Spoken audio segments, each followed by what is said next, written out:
and the All Indiana Podcast Network. This is the News 8 Daily 8 Podcast, a Wish TV News 8 update. Hello, I'm Jeremy Jenkins, and this is your News 8 Daily 8 Podcast for Thursday, March 6th. We begin with news on Indy's northwest side, where police are still working to learn what led to a shooting that wounded 2 people.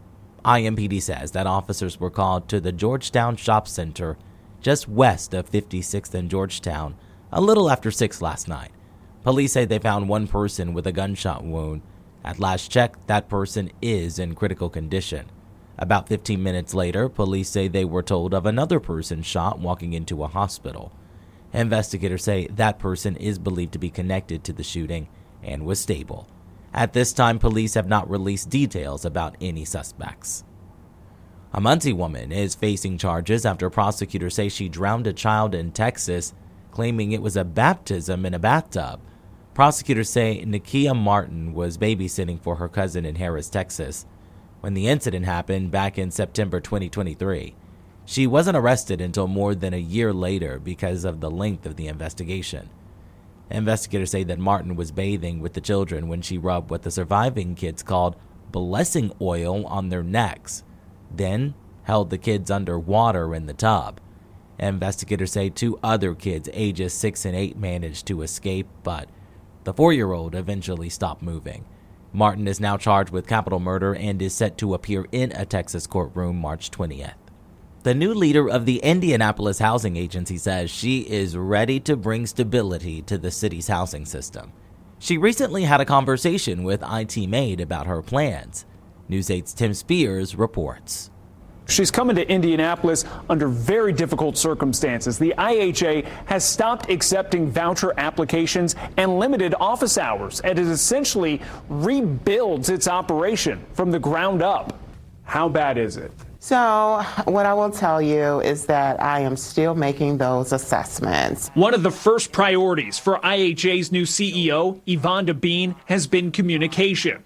It's why tenants are lining up at Indianapolis Housing Agency for walk-in Wednesdays, a chance for voucher holders and landlords to talk to their case manager in person. This community deserves a stable housing authority, and we're going to get there. It's just going to take some time. Just last year, a cyber attack impacted IHA's ability to issue Section 8 voucher payments. The city and Department of Housing and Urban Development took control of the agency's operations. Then IHA initiated a partial shutdown last September as it worked to update recovered databases. And we've had to kind of start over. Her first week on the job, Bean personally visited IHA-run properties to talk to residents. After more than 25 years working in affordable housing, Bean considers troubled agencies like IHA to be a bit of a specialty for her. I have seen organizations with challenges that I've been able to work alongside a dynamic group of different people to overcome. IHA is replacing its antiquated computer systems with new laptops, which should be finished by the end of next week, and hopes to update software in the coming months. But she's asking people, whether they're waiting in line or spend years living under IHA, to be patient as the agency lays a new foundation for the future. Well, what I can tell you is it won't happen overnight. It will take time to get to where we need to be. She's working on a 12-month action plan for IHA that she plans to release in the coming weeks. In studio, Tim Spears for Wish TV, wishtv.com, and follow us on Facebook for updates. In other news, the State Board of Animal Health says that more than 3,200 ducks were affected at a commercial breeder in Adams County. The USDA says that Indiana leads the nation in duck production. The board says control areas have been activated at farms in parts of Adams and neighboring Jay County in northeastern Indiana. According to the Animal Health Board's dashboard, this is the 22nd farm to be impacted by bird flu this year, affecting 6.9 million birds. On Capitol Hill, President Trump says he is granting automakers in the U.S. a month exemption on his 25% tariffs on imports from Mexico and Canada.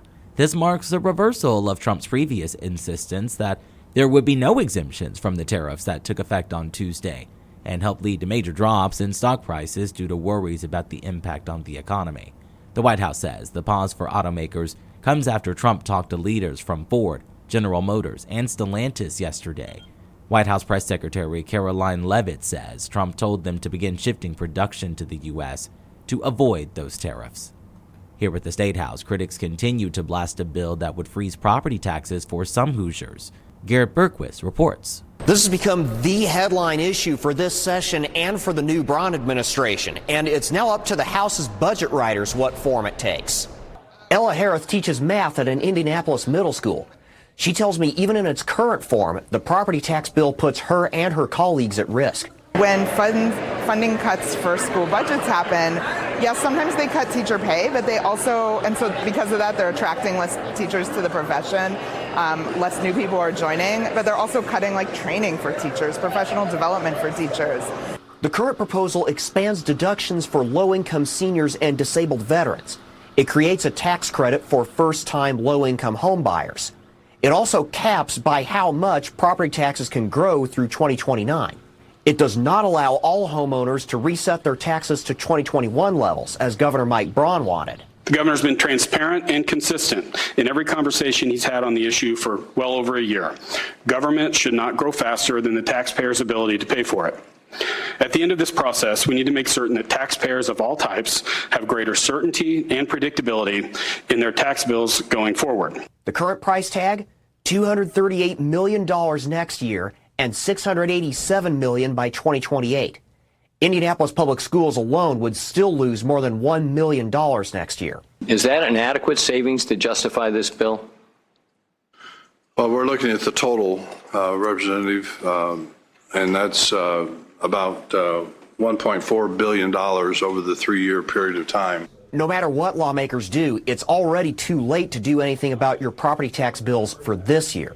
Those budgets were determined by August and September of last year for schools, cities, towns, and counties, and that rate and that levy is being assessed on your 26 bill because it's 25 tax payable in 24 tax payable in 25. The House Ways and Means Committee did not vote on the bill. We already know Governor Mike Braun and House Speaker Todd Houston have worked out some sort of amendment package for the bill, but they have not publicly said what form that will take. The committee would vote on it next week at the earliest. At the State House, I'm Garrett Bergquist for Wish TV, wishtv.com, or follow us on Facebook for updates. Let's talk sports. A few men's college teams were in action last night. Notre Dame freshman Cole Serta hit a go-ahead three with 16 seconds left to give the Irish a 56-54 win over Stanford. Butler lost at home to Xavier on senior night. The Bulldogs fell 91-78. Now when it comes to the weather, Storm Track 8 says today will be a cloudy but sunny day. Meteorologist Tara Hastings has your News 8 Daily 8 forecast. It's going to be a cooler day today, still pretty breezy out there, but I think all day today, at least we will be on the dry side. We've got mostly cloudy conditions right now. Live look downtown, 31 degrees in Indianapolis. The winds still pretty breezy out of the west-northwest at 19 miles per hour. That is creating a wind chill or feels like temperature at this hour at 19. Now, we do still have some gusty winds, and they've switched direction. Yesterday, they were out of the south and southwest. Right now, more west to northwest. And we've got gusts around 30 miles per hour here in Indianapolis, 36 in Richmond, and 31 mile per hour wind gusts up in Kokomo here. So a windy start to your day with these wind chill values. Feels like temperatures in the upper teens, right around that 20 degree mark here for this morning. I do think we're going to see some improvements later this afternoon with the wind and also the temperatures. I also think we're going to see a little bit of sunshine later today as well. We still have some cloud cover across much of the state, but the clearing line now beginning to enter western sections of Indiana. So we will see some sunshine later this afternoon. It is going to be a dry day today and still on the cooler side, a little bit below normal for this time of year. 36 degrees at 11 o'clock this morning, and we'll see those temperatures climbing into the mid-40s later today. Again, with some sunshine, the winds out of the west-northwest 10 to 15 miles per hour, and they'll be gusty to start off the day, but those gusts will begin to die down here later this afternoon. We'll go with a high today into the mid-40s. We do have lots of improvement heading into the weekend and also next week. We'll share that 7-day forecast with you coming up in just a few minutes. To get a peek at Tara's full forecast, just head over to wishtv.com, or you can download the Wish TV Storm Track 8 app. And don't forget to check out our Storm Track 8 weather blogs. This has been your News 8 Daily 8 podcast for Thursday, March 6th.